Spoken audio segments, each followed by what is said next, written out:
Hey everyone, welcome into an at-home edition of the Browns Report. I'm off today, but I still wanted to talk about the Za'Darius Smith trade and just sort of not the fallout in a bad way, but the awesome ramifications of the Browns adding a Pro Bowl defensive end opposite of an All-Pro in Myles Garrett. So this is what I sort of want to cover on today's show. We're going to talk about kind of the winners, right? Myles Garrett, Jim Schwartz, and Browns fans in general, right? What the defense will look like for Jim Schwartz because he got dealt pocket aces for coming into a new spot and coming in and taking in over a new defense. We'll get to know Za'Darius Smith a little bit better. The first video I did when he got traded, I was pretty pumped up about it, so I definitely breezed through some of his stats, but I just want to get you guys more familiar with the former Kentucky Wildcat, and then we're going to run through why the Browns, the Vikings, and Za'Darius Smith are all winners for this trade. But let's start things off by talking about Myles Garrett and Jim Schwartz, because Myles Garrett has never had that true opposite Robin, right? That great cliche we love to use for pass rushers, Batman and Robin, or as I called Garrett and Smith, Batman and Dark Knight, because the Browns have two elite pass rushers opposite of each other, and it's a very deep rotation after that, okay? You got Obo Okoronkwo coming off the bench when I thought he would be the starter this year. So now, if Za'Darius Smith needs a break on 1st and 10 when they're probably going to run it, you stick Obo in there. You've got Alex Wright and Isaiah McGuire, two young guys, 3rd and 4th round picks in the last 2 seasons, who are going to learn from Za'Darius Smith and Myles Garrett, and they're going to be coached up by Jim Schwartz. So from a pass rushing standpoint, I hate to really boost the Browns' confidence here and overstate it, but they are loaded. Like, this is a no doubt top 5 pass rushing unit in the NFL. It's going to be there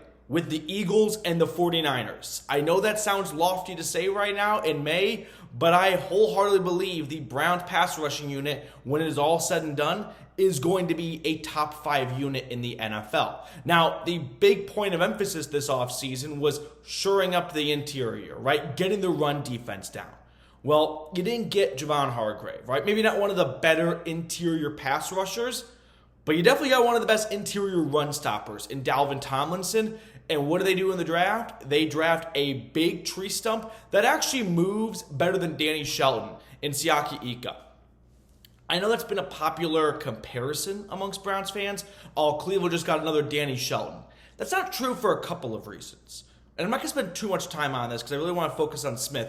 But Ika is much more athletic than Shelton. He had a better overall combine testing experience. He is a faster cat. He's still a big dude, but he's not a guy who simply cannot move whatsoever, which was somewhat Shelton. But maybe the biggest difference is you drafted one in the 1st round versus you drafted one in the 3rd round, right? If you want to get a true nose tackle run stopping player, unless they've got crazy pass rush upside, which is pretty rare for that size, like Vita Vea, then you get those guys later.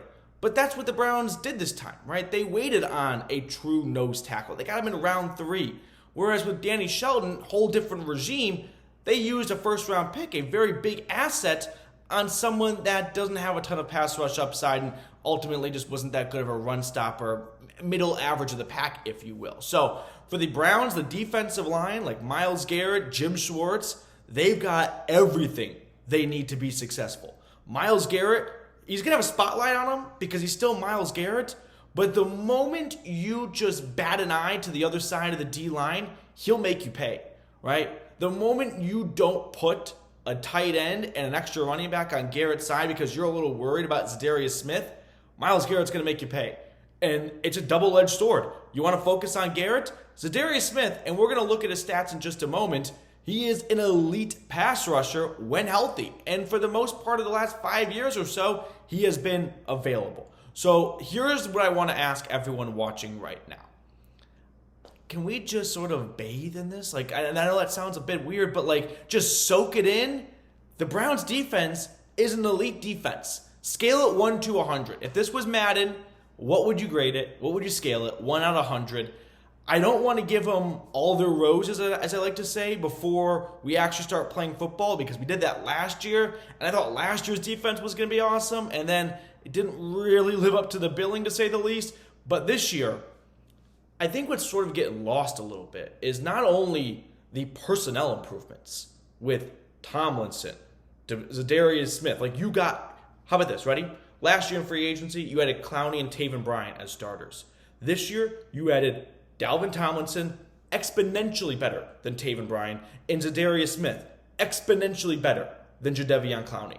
So the two free agency acquisitions you made last year, well, the ones you made this year are way better than those guys. So that is why I have better reason to believe this is going to be an elite defense. If I'm scaling it 1 out of 100, put me down for like an 88, 89. Like I'm not going to get carried away and say it's a 99 automatically, but it's going to finish way better than what I'm rating it right now.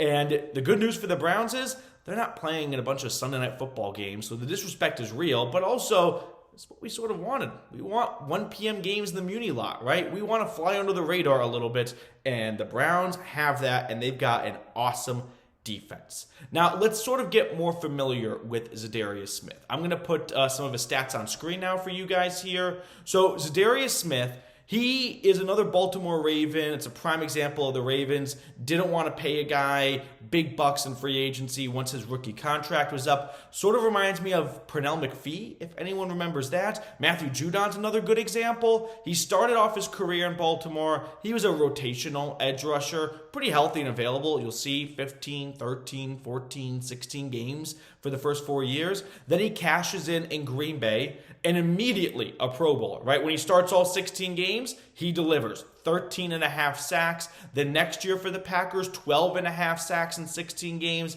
Then, unfortunately, a back injury in 2021. So he missed essentially the entire season.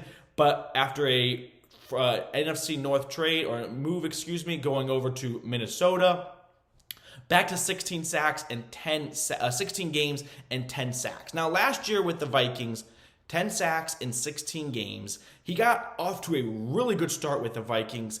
And then the word on the street in Minneapolis was he sort of had a nagging knee injury that took the wind out of his sails a little bit. And he was playing hurt, and he might not have been going 190 or even 80% as he was playing through that knee injury. Hopefully that is behind him now, and he's back to 100%, and he can look like the 10-sack player he was despite having a down season. Like, that is the type of player the Browns are getting. People are going boo-hoo for Za'Darius Smith last year. He still had 10 sacks.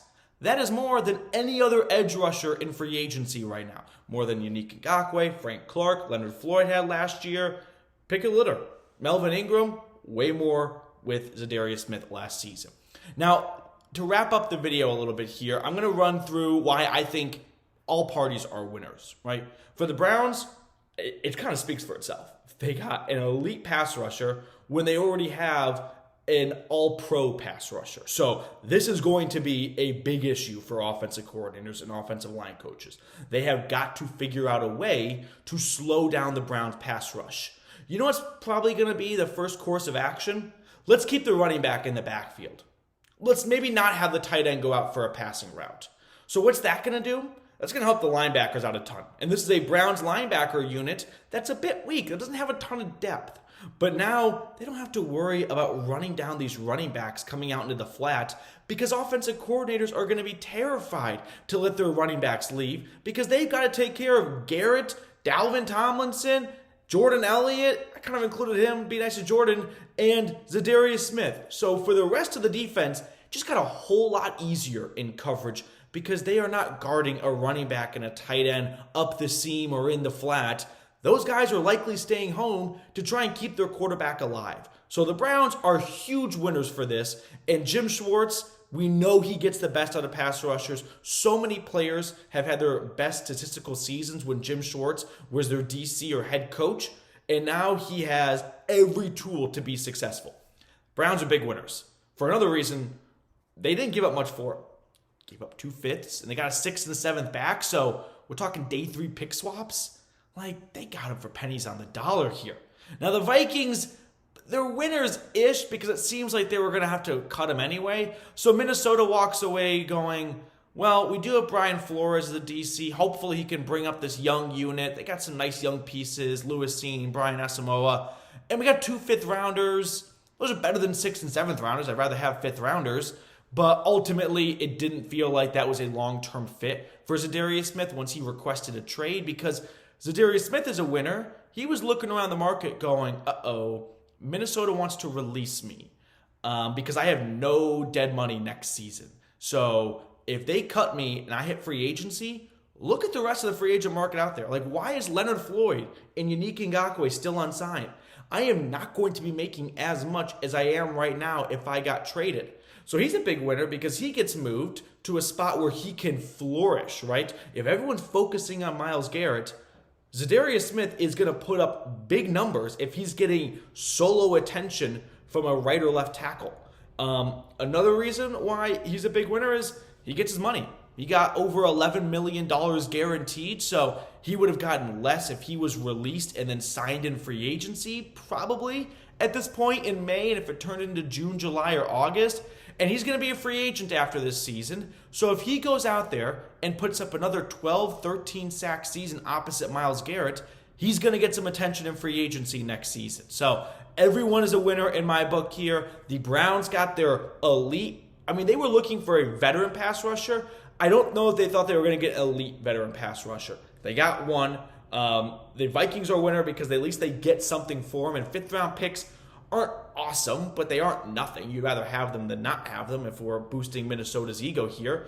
And Za'Darius Smith gets to play opposite Myles Garrett, and he gets $11 million in change in guaranteed money. So win, win, win.